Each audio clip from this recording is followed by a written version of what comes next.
I'm William Cooper. Now, folks, the Dallas Morning News on October 1st, 1989, published this story. Anglican leader calls for unity under Pope. The byline is Associated Press. Rome, Anglican leader Archbishop Robert Runcie called Saturday for all Christians to accept the Roman Catholic Pope as a common leader presiding in love. For the universal church, I renew the plea, he said. Could not all Christians come to reconsider the kind of primacy the Bishop of Rome, the Pope, exercised within the early church? Again, folks, that was in the Dallas Morning News, October 1st, 1989. This story appeared in the Bakersfield Californian, August 27th, 1989. Baptist and Catholic theologians find common ground.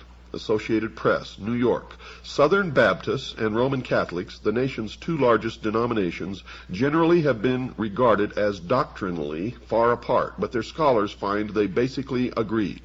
The 163-page report is seen as the most full-scale mutual examination of respective positions of the two traditions. Achieving it was an unprecedented experience for Southern Baptists, commonly averse to ecumenical affairs. The talks, sponsored by the Catholic Bishops' Committee on Ecumenical and Interreligious Affairs and the Southern Baptist Department of Interfaith Witness, involved 18 meetings between 1978 and 1988. Again, that appeared in the Bakersfield Californian, August 27th, 1989. Now, I want you to listen to me very carefully during this broadcast, for the message tonight is extremely important.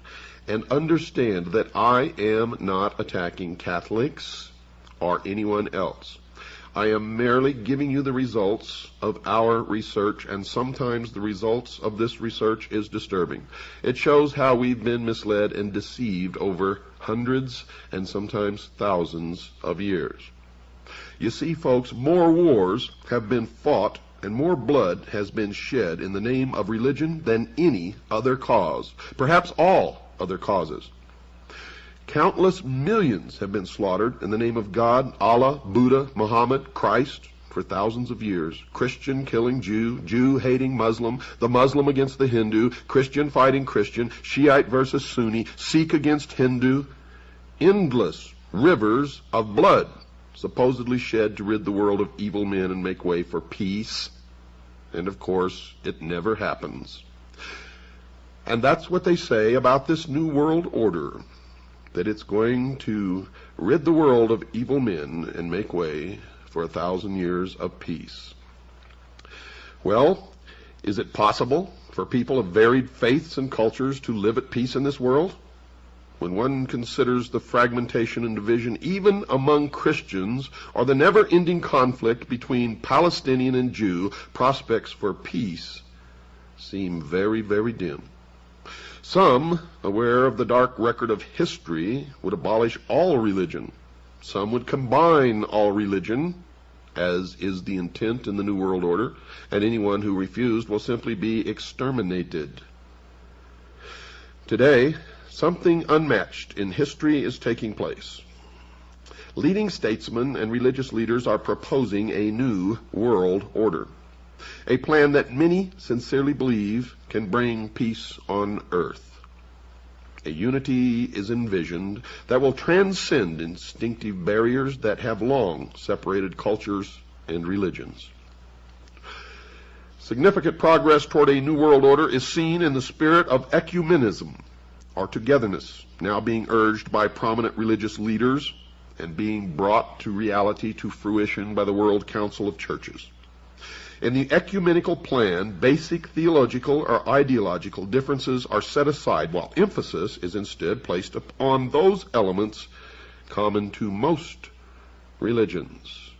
And I can tell you that the New World religion will be a religion that serves man, because man is to become God in the New World Order. And the religion will change with the needs of man. Could the long-desired universal peace be just around the corner? Could this succeed? Is it actually possible for men to forge a lasting peace on the anvil of compromise? Or could it be that we are naively forging not a new world order, but rather the one world order of apocalyptic prophecy? Or is it all an invention of the mind of man throughout the ages to manipulate large masses and populations of people? I make no judgment, and I do not try to answer all of these questions. You must do that in your own mind. But I must ask those questions, for many of you have never even thought to ask them. While controversial, folks, it is not the purpose of this program, The Hour of the Time, to disparage or attack the honest convictions of any sincere persons, whatever their politic or faith, for I am a true constitutionalist, and I believe that we each have the right to believe whatever we wish, no matter who likes it or dislikes it, and worship at the altar of whichever God we choose, no matter who likes it or who dislikes it. It happens to be one of the precepts of living in freedom. You must understand that. No one's right to believe what they want or practice the religion that they want can be hindered until the practice of that religion or the activation of those beliefs infringe upon the freedom of someone else. Now, I sincerely, in my heart and in my soul, believe this. Without this belief, man cannot live in freedom and must be subjected to slavery, and any intelligent, free-thinking person can quickly make that connection.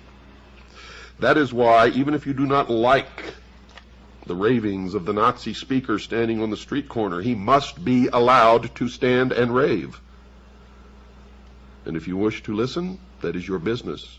If you wish to close your ears and walk away, that also is your business. But when you shut him up, you shut yourself up, no matter who you are or what it is that you say. For what we do to one, we do to all. Therefore, understand, this is a program bringing you information and we hope education, and it is not designed to attack anyone, but merely to shine some light in the dark corners of history where light has not been found before. You see, our purpose is to bring out facts and principles which have a bearing upon coming events. For those of you who may not realize it, this is not a religious show. This is not a religious show. This is a show that is designed to educate, illuminate, if you will, and that's very ironic because we are illuminating those who call themselves illumined, who have been causing us misery for thousands of years. We're trying to reveal the hidden agenda behind the New World Order, and along with it the ecumenical movement that almost no one dares to discuss, which is a part of the bringing about of the New World Order. But you see, folks, these issues must be freely discussed, no matter who you are or what you believe. For those who know history know that history repeats, and those who ignore the lessons of history are doomed to repeat the history. As Winston Churchill once observed, folks, the farther backward you can look, the farther forward you can see. And that is really the secret why my predictions have been so accurate that at this moment I am the most successful and accurate prophet on the face of this earth. But I'm not really a prophet, I'm a messenger. And they're not prophecy that I give you, they're predictions based upon actual study, research of history, and of the plan of those who call themselves the guardians of the secrets of the ages, the practicers of that religion called Mystery Babylon. And it is real, and it doesn't matter if you believe in any of this or not. If the practitioners believe it, it will affect you, especially if they hold powerful positions in the world, and I can assure you that they do. So this is not a religious program, folks. It just happens to be true that the New World Order is founded upon the religious history of the past. And it is all about religion, as you will soon see. When Jesus revealed to his disciples the fate of Jerusalem and the scenes of the second advent, He foretold also the experience of his people from the time when he would be taken from them, until his return in power and glory for their deliverance. This is what the Bible says. In a few brief utterances of awful significance, Jesus foretold the portion which the rulers of this world would mete out to the church of God in Matthew chapter 24, verse 9, verse 21, and verse 22. Now, the reason I am quoting this is because if what is happening is being brought about by religious history, then we must understand the religious history and the books and the chapters and the verses that this religious history is based upon. For whatever belief is driving the minds of the men that are bringing about the New World Order, and the minds of the men who are fighting the New World Order, it must be understood by all the rest of us who don't understand any of this, or we are surely lost. The history of the early church testified to the fulfillment of Jesus' words. As the fires of persecution were kindled, Christians were stripped of their possessions and driven from their homes. Great numbers sealed their testimony with their blood. Noble and slave, rich and poor, it didn't matter, learned and ignorant, were alike slain without mercy. And unless what is coming is stopped, this will repeat itself. These persecutions, beginning under Nero, the emperor of Rome, AD 55 to 68, about the time of the martyrdom of Paul, continued with greater or less fury for centuries. Christians were falsely accused of the most dreadful crimes and declared to be the cause of all the calamities, famine, pestilence, and earthquake. They were condemned as rebels against the empire, as enemies of religion, and pests to society. Great numbers were thrown to wild beasts or burned alive in the amphitheaters. Some were crucified. Others were covered with the skins of wild animals and thrust into the arena to be torn by dogs. And vast multitudes assembled to enjoy these sights and greeted their dying agonies with laughter and applause.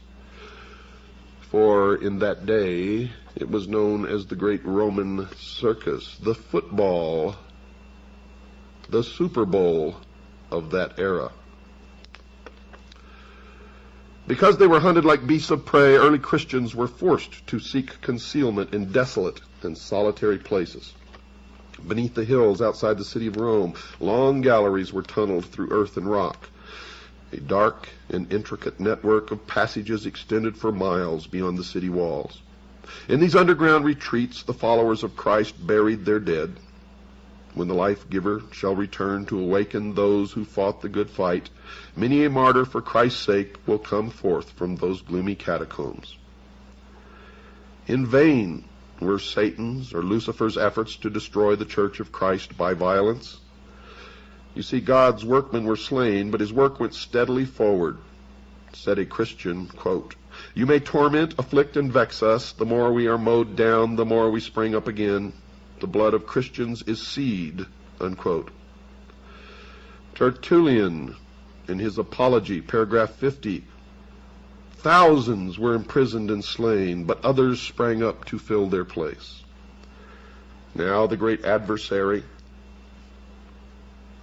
who Christians believe is Satan, also known as Lucifer, but whom the mystery schools believe is Jehovah or Yahweh, the great adversary endeavored to gain by artifice what he had failed to secure by force. Persecution ceased, and in its place were substituted the dangerous allurements of temporal prosperity and worldly honor. For if they could not stamp out the Christians by violence, by killing them, by crucifying them, by throwing them to the lions and to the dogs and to the gladiators, if they could not get rid of them in that manner, and if the empire was threatened by them, then there had to be a way to save the Roman Empire, to save the emperor from that pestilence known as Christianity. Idolaters were led to receive a part of the Christian faith while they rejected other essential truths. They professed to accept Jesus as the Son of God and to believe in his death and resurrection, but they had no conviction of sin and felt no need of repentance or of a change of heart. And with some concessions on their part, they proposed that Christians should make concessions, that all might unite on the platform of belief in Christ. Now the church was in fearful peril. Prison, torture, fire, and sword were blessings in comparison with this. Some of the Christians stood firm, declaring that they could make no compromise. Others were in favor of yielding or modifying some features of their faith and uniting with those who accepted a part of Christianity, urging that this might be the means of their full conversion. And that was a time of deep anguish for the faithful followers of Christ, according to the written history of the Christian religion. This compromise between paganism and Christianity resulted in the development of the man of sin foretold in prophecy as opposing and exalting himself above God. The Apostle Paul, in his second letter to the Thessalonians, foretold the great apostasy.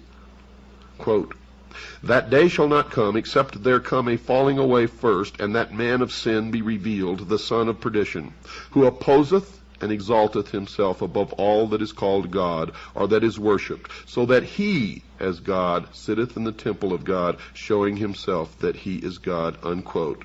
2 Thessalonians chapter 2, verse 3 and 4, and that prophecy has come true. As man stands in the temple of the body today and declares himself to be God. And furthermore, the apostle warned his brethren that the mystery of iniquity doth already work. And what is the mystery of iniquity? It is the mystery religion of Babylon, the worship of the heavens, the Osirian cycle, of which the sun is the symbol of the intellect. Even at that early date, he saw creeping into the church errors that would prepare the way for the development of that gigantic system of false religion, a masterpiece of Satan's power, a monument of his efforts to seat himself upon the throne and rule the earth according to his will. The nominal conversion of the Roman Emperor Constantine in the early part of the 4th century caused great rejoicing, and the world, cloaked with a form of righteousness, walked into the church. Paganism, while appearing to be vanquished, became the conqueror. Pagan doctrines, ceremonies, and superstitions were incorporated into the faith and worship of the professed followers of Christ. And the 10 Commandments were changed to permit idols in the church. And other changes were made. You see, the day of rest was changed from the 7th day to the 1st day. Why? Because the 1st day was the date that the pagan religion worshipped the sun, Osiris, the light, Lucifer, the intellect. And so the pure and simple teachings of Christ were corrupted beyond recognition. As Christians consented to lower their standards, a union was formed between Christianity and paganism. Though the worshippers of idols professed to be converted, they united with the church, still clinging to their idolatry, only changing the objects of their worship to images of Jesus and even of Mary and the saints.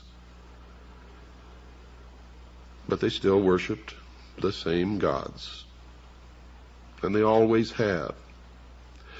If you look at an aerial view of the Vatican, you will see that the outer courtyard is a round temple of the sun, exactly as the Druids and the Celts built, and that in the center of this temple to the sun, to Osiris, stands the symbol of the lost word of Freemasonry, the phallus, the generative force, the penis of Osiris, the obelisk.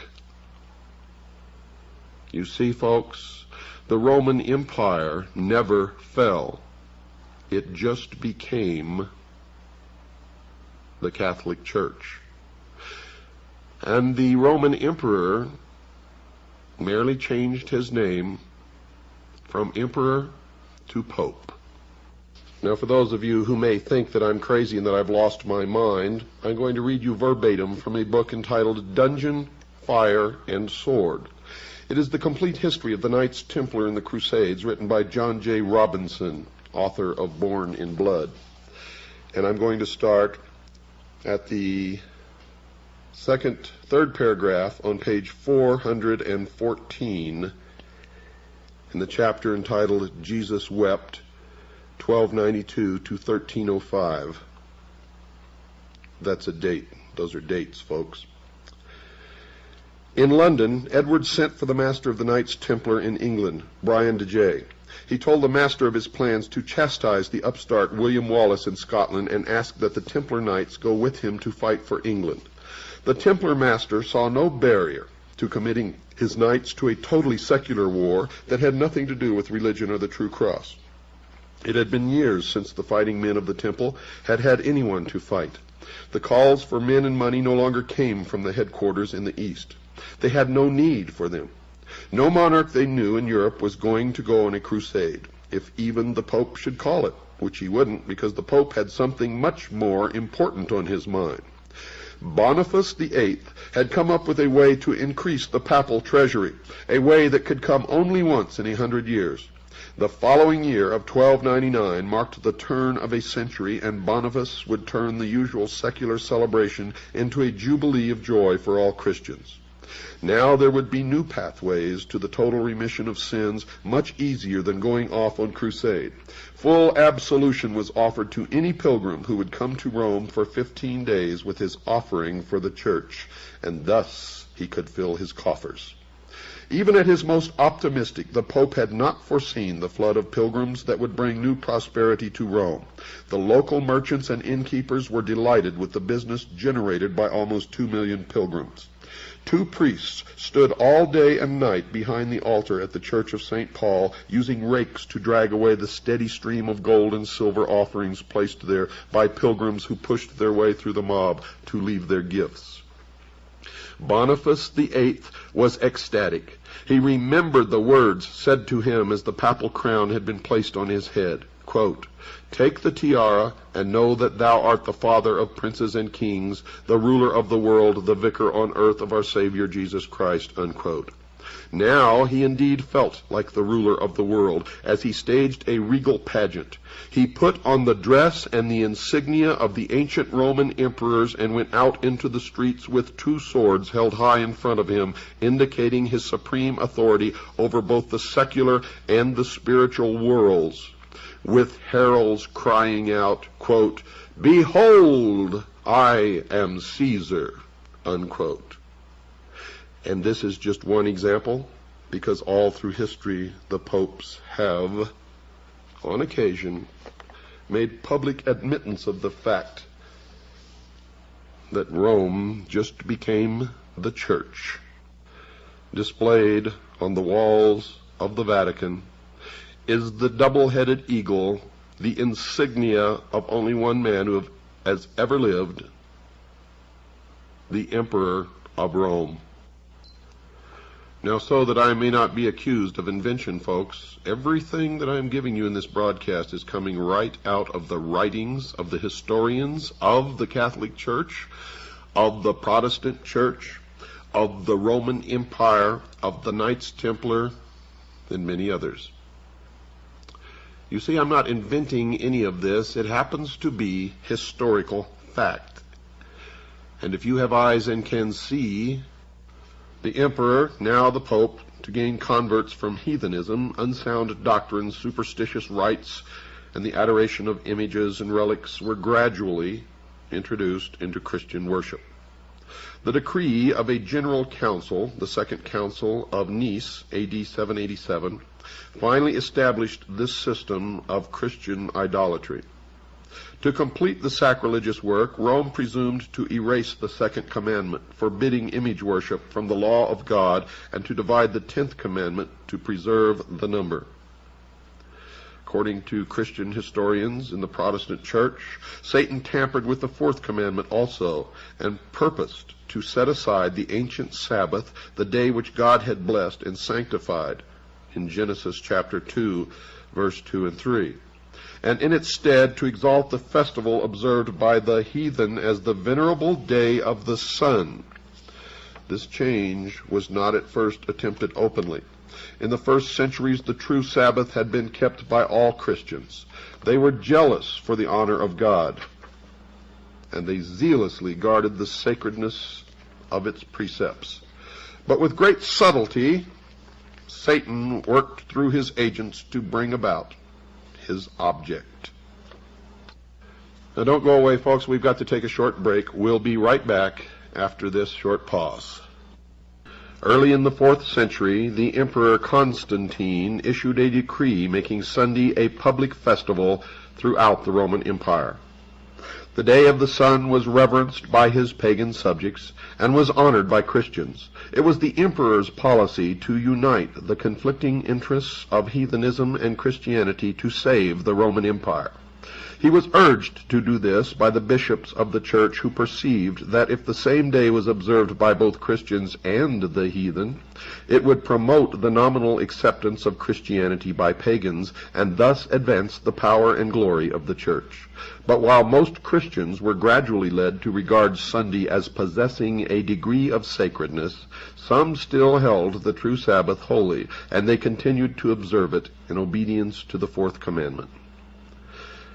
Now they believed that Satan had led the Jews, before the advent of Christ, to load down the Sabbath with the most rigorous exactions, making its observance a burden. He cast contempt upon it as a Jewish institution until finally the pagan Sunday came to be honored as a divine institution, while the Bible Sabbath was pronounced a relic of Judaism and its observers were at last declared to be accursed.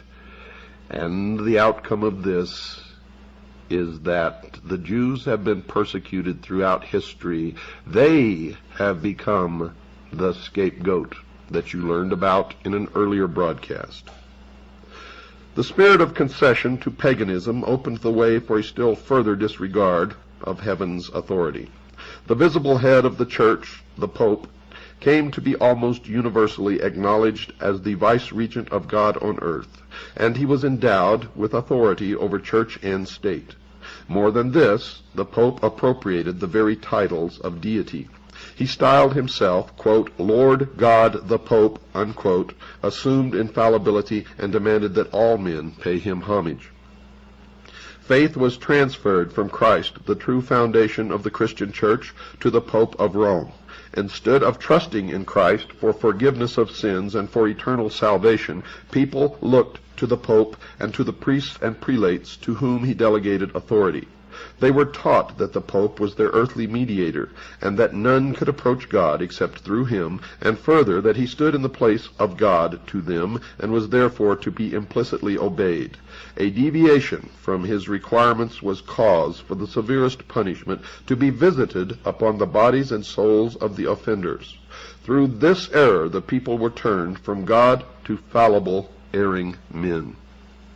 Blasphemous titles claimed for the Pope have been embellished and enlarged over the centuries, but a few of these boastful claims appear in an ecclesiastical Roman Catholic dictionary. I'm taking this right out of a Roman Catholic dictionary by Lucius Ferraris, entitled Prompta Bibliotheca Canonica, Volume 6, pages 438, 442, article Pope, the Catholic Encyclopedia 1913 edition.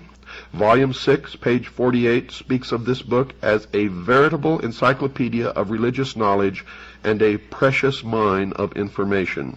Those are the words of the Vatican. Quote, the Pope is of so great dignity and so exalted that he is not a mere man, but as it were God and the vicar of God. Unquote. Remember, the Roman emperors were deified.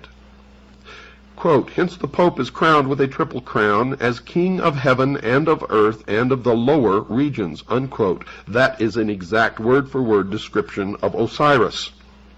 Quote, so that if it were possible that the angels might err in the faith or might think contrary to the faith, they could be judged and excommunicated by the Pope. Unquote. Quote, the Pope is, as it were, God on earth. sole sovereign of the faithful of Christ, chief King of kings, having plenitude of power, to whom has been entrusted by the omnipotent God direction, not only of the earthly but also of the heavenly kingdom," unquote. If that's not blasphemy according to the definition, then I don't know what is, folks. Quote, "The Pope can modify divine law, and since his power is not of man, but of God," unquote. The Pope can modify divine law? Well, you see that he did. He changed the day of rest, dictated by God, from the seventh day to the first day, and he changed the Ten Commandments to allow the worship of idols. But the doctrine of papal supremacy is directly opposed to the teachings of any scripture that I am able to find. Quote, "Thou shalt worship the Lord thy God, and him only shalt thou serve," quote, unquote. That's in Luke chapter 4, verse 8. God has never given a hint in his word that he appointed any man but Christ to be the head of the church. The Bible exalts God and places finite men in their true position. The Pope has no power over Christ's church except by usurpation, and that's true only if you are a Christian. If you are a Jew, if you are a Muslim, if you are a Buddhist, none of that is true, is it? By the 6th century, folks, the papacy was firmly established. Its seat of power was fixed in the imperial city, and the Bishop of Rome was declared to be the head over the entire church. Pagan Rome had given place to papal Rome. The ascension of the Roman Church to power marked the beginning of the Dark Ages. As her power increased, the darkness of superstition and error deepened. Those were days of pearl for the Church of Christ. Faithful standard-bearers were few. At times it seemed that error and superstition would wholly prevail, and true religion would be banished from the earth. The gospel was lost sight of, and the forms of religion were multiplied. People were taught not only to look to the Pope as their mediator, but to trust to works of their own to atone for sin. Long pilgrimages, acts of penance, the worship of relics, the erection of churches, shrines, and altars, the payment of large sums to the church, these and many similar acts were enjoined to appease the wrath of God or to secure his favor. As if God were like men, to be angered at trifles or pacified by gifts or acts of penance, and even then the church still worshipped the old gods. For in dismantling churches for renovation throughout Europe, without exception, and the older the church, the more likely it was to be true, enshrined within the altar, out of sight of the priests and the worshippers, were found stone penises, symbols of the lost word of Freemasonry, the phallus of Osiris, the generative force of the pagan religion of the worship of the sun, the light, Lucifer, the intellect. This is historic fact. This is not invention, but fact. About the close of the 8th century, Papists put forth the claim that in the first ages of the Church, the bishops of Rome had possessed the same spiritual power which they now assumed. To establish this claim, ancient writings were forged by monks, and it has been proven that they were forged. Decrees of councils before unheard of were discovered, establishing the universal supremacy of the Pope from the earliest times, and a church that had rejected the truth greedily accepted these deceptions. Another step in papal assumption was taken when in the 11th century Pope Gregory VII proclaimed the perfection of the Roman Church. Among the propositions which he put forth was one declaring that the Church had never erred, nor would it ever err, according to the Scriptures. But I wonder what they told Galileo when they imprisoned him for being right, that the earth revolved around the sun, and that the earth was not the center of the universe, and that the universe did not revolve around the earth. I wonder what they told Galileo. How did they justify being right when they were obviously wrong? And not only with Galileo, but Giordano Bruno and many others. Many others, as a matter of fact, many of whom were burned at the stake for daring to disagree with what was then considered to be politically correct. For many of them had discovered scientific truths, and when they espoused these truths, were declared to be heretics and were burned at the stake, because the Pope declared these truths to be falsehoods. And that, folks, was the birth of the doctrine known as political correctness. And you see it reappearing now, where truths are again declared to be false because they are not politically correct. What are you going to accept in this world? Now, once again, I want to tell you, we're not attacking anyone. I care not what you believe. I care not what altar you worship at, for I am a true constitutionalist. It makes no difference to any of you what my religion is, although I will freely tell you that I attempt in my daily life to follow the true words of Christ, not the doctrine or the preachings of any church or any evangelist or any book, but those words attributed to Christ and only to Christ. And as the rock upon which those words stand, the 10 Commandments as given to Moses by God. That is the sum total of my religion, of my beliefs, of what I practice in my daily life. I'm not asking you to do that at all. But I am asking everyone to quit accepting what they are told, to begin an honest, individual, personal search for the truth. For we can no longer live in deception. We can no longer live the lies of the past. Great change lies ahead of us, folks.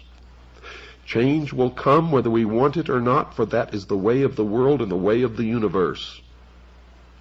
And if we are still living in lies and deceptions and manipulations, then that change will be for the bad, just as it has always been throughout the history of the world, and blood will flow and people will suffer, all in the name, once again, of religion.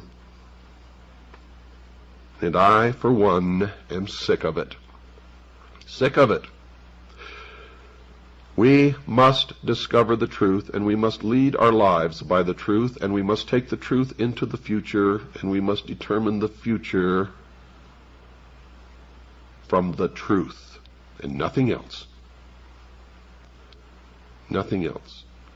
For if we do not, those who have decided that they are the only truly mature minds, and thus the only ones capable of rule, because the rest of us do not use our intelligence, and thus are beasts of burden and stakes on the table by choice and consent, no better than animals who do not have intelligence, they have determined that they are going to shackle us once again in slavery, because we cannot control ourselves, or rule ourselves, or live by the truth. This is what they have determined, right or wrong, whether you believe them, or whether you believe that they know what they claim that they know, or not.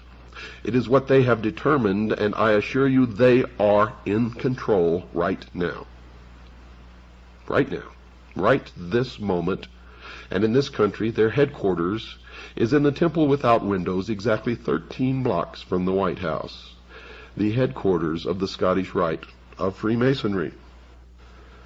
Now, when the Pope declared that the Church had never erred, nor would it ever err, according to the Scriptures, the scriptural proofs did not accompany the assertion. Next, the proud pontiff claimed the power to depose emperors and declared that no sentence which he pronounced could be reversed by anyone, but that it was his prerogative to reverse the decisions of all others. The advancing centuries witnessed a constant increase of error in the doctrines put forth from Rome.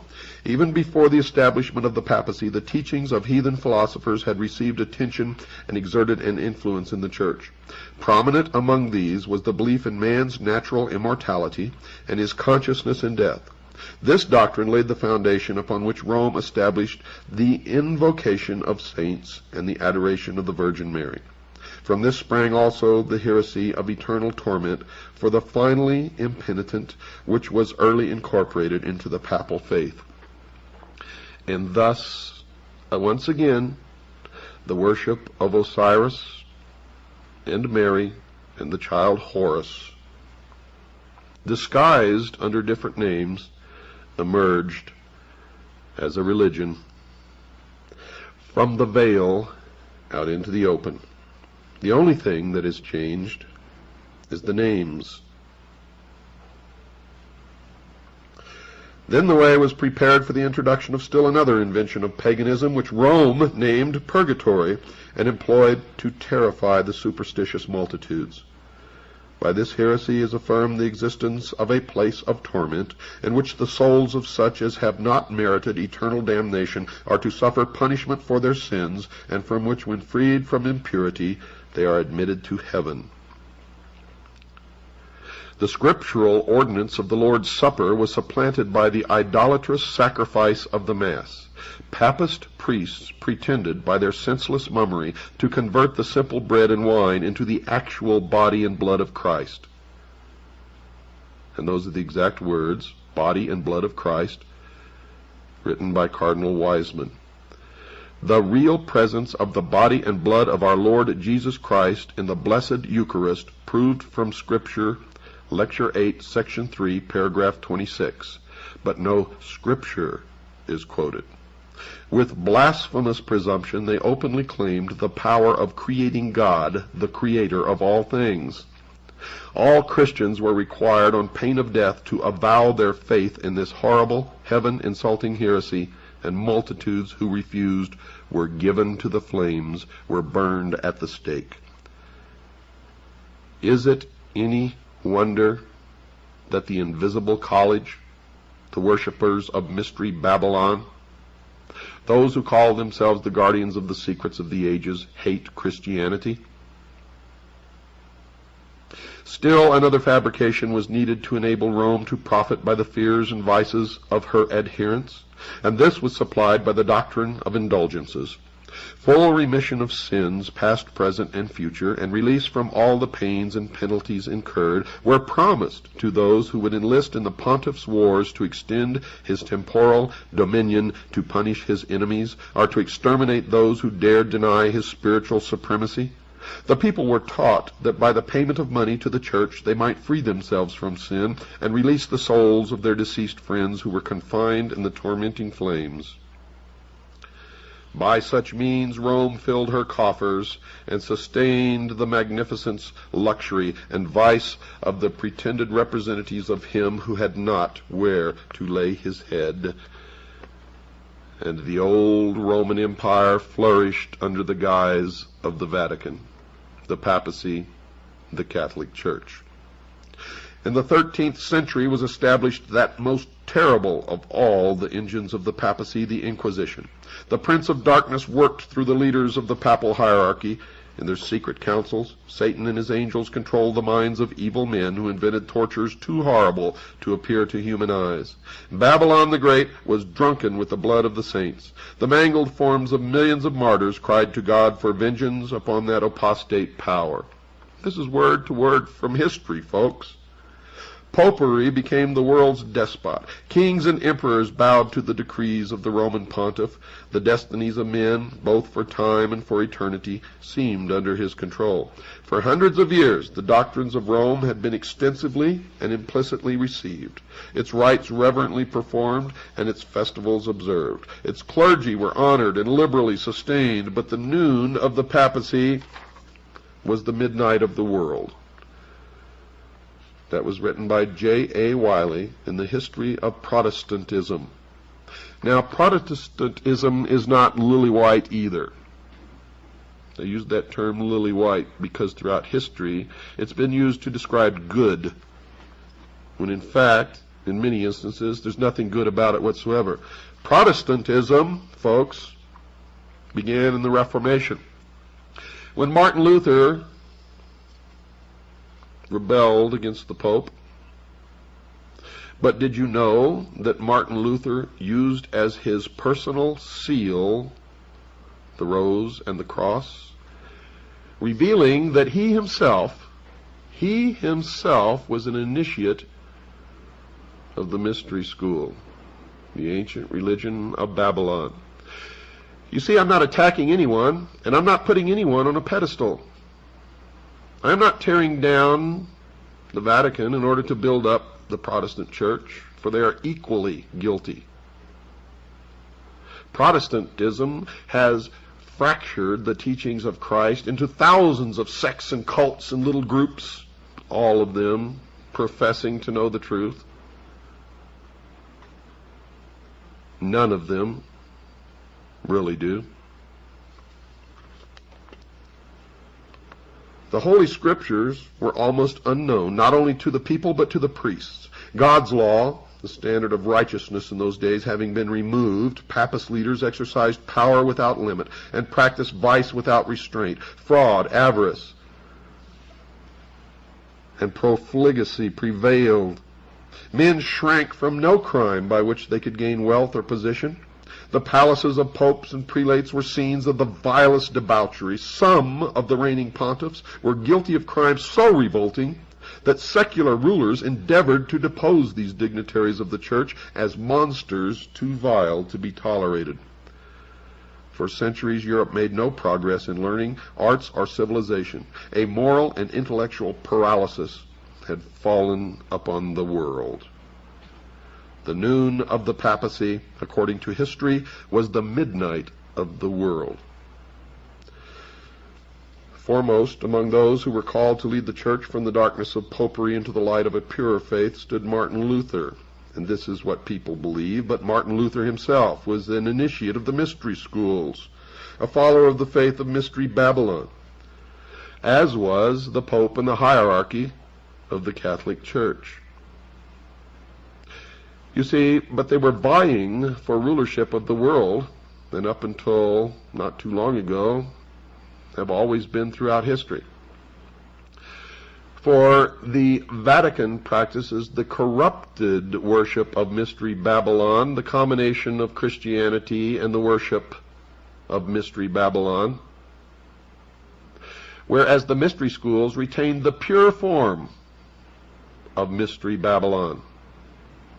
And this is the only difference between the two, folks, and they have been vying throughout history for the rulership of the world. Mystery Babylon attempting to destroy the Pope and Christianity, and the Pope attempting to persecute and burn away the followers, the initiates of Mystery Babylon. And it has always been the goal of the worshippers of Mystery Babylon to seat one of their own upon the throne of the Vatican. And they have succeeded. They have succeeded, folks, and now you are seeing the beginning of the combination of all religions into one world religion. And while the world and the New Age movement may be waiting for the emergence of Maitreya, I tell you now here, and remember, that I have been the most accurate in making predictions about future world events than anyone in the history of the world, based upon study and knowledge, not psychic ability, not any gift given to me from God, although I am a messenger, I can assure you of that. I tell you that in the New World Order, the one world, charismatic, and religious leader will be seated upon the throne of Rome. Mark my words. And for those of you who do not understand yet, the Protestant religion was created by the mystery schools to bring down the authority of the Pope.